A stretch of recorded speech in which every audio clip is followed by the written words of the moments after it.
there you are. Oh my gosh, that's a big crappie.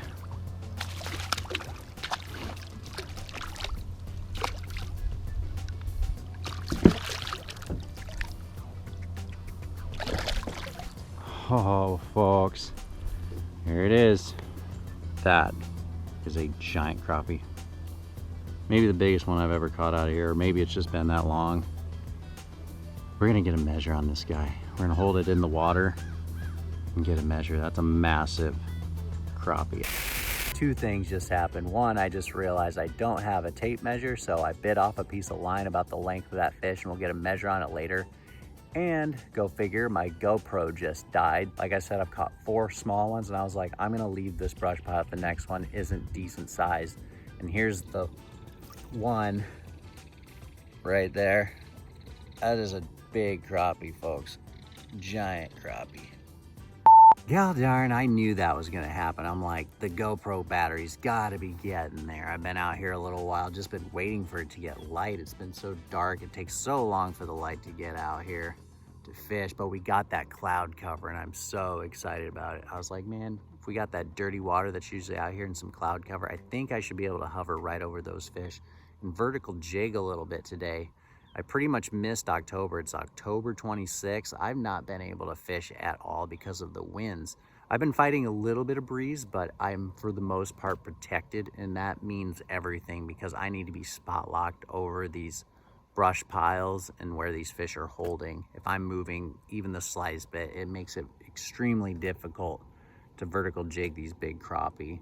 Like I said, that's the first good one. They've all been small, but I was like, man, if I can just stick one good one today, vertical jigging, I'm happy, and I did just that. I just wanted to feel that vertical jigging thump, and we accomplished that. But I'm hoping if I'm quiet enough and patient enough, I can catch maybe one more big one like that this morning before I have to pack it up and go home. I don't have a lot of time. Days are getting short. I don't get out till late until the time changes, and we're just being patient and taking our time, see if we can stick a good one. So stay tuned. Let's catch another big one. Let's cross our fingers. Hopefully we can catch another fish of that caliber. That would be awesome. That would make my day. That's all I want. It's not a numbers game. I just want to catch a doozy. Stay tuned.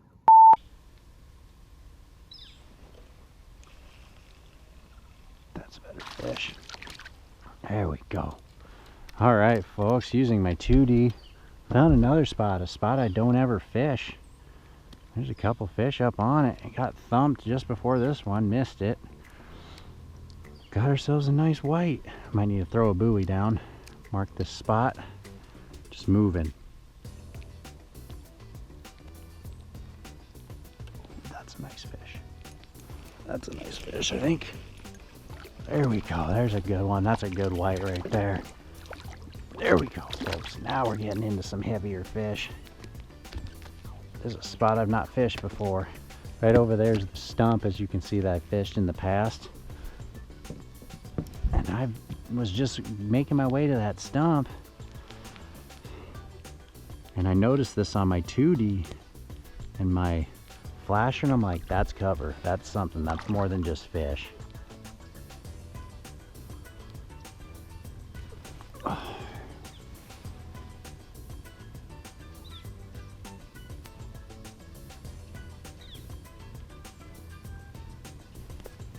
You are, gotcha, son of a gun.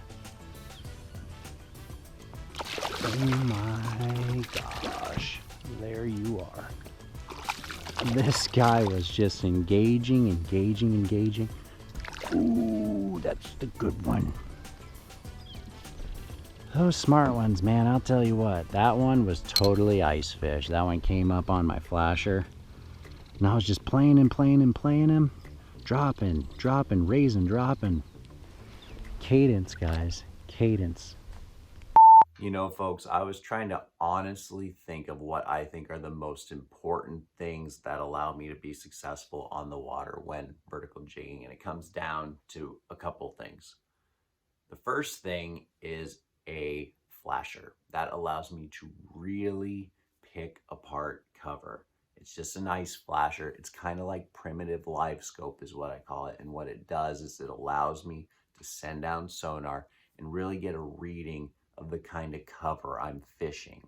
In addition to that, and equally as important, is a buoy, a simple buoy that helps me hold my location when I'm on the water. It gives me a point of reference and gives me something static to stare at so I know where I am in relationship to that buoy when I am working different cover and structure. It's just a point of reference, and one or two out there is an incredibly helpful tool for picking apart cover when you're on open water. Things that are not man-made, these are probably the most important things, and they're just what nature gives us, and that is dirty water and cloud cover. This is in regard to vertical jigging.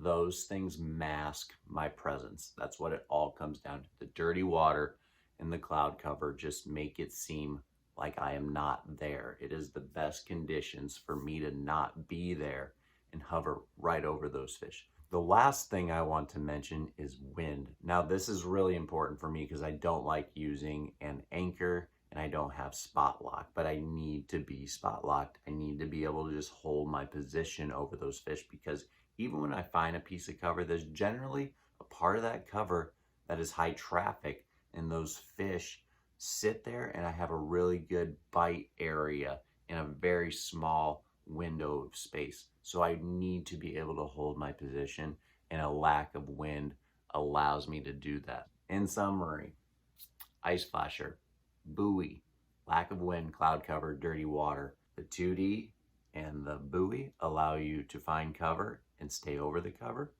and the cloud cover, dirty water allow you to be masked from those fish, and the lack of wind allows you to hold your position over that cover and that structure. So those are the things, in my opinion, that are the most important when being successful on the water vertical jigging. That's all I got for you guys. Have a good one. Take care.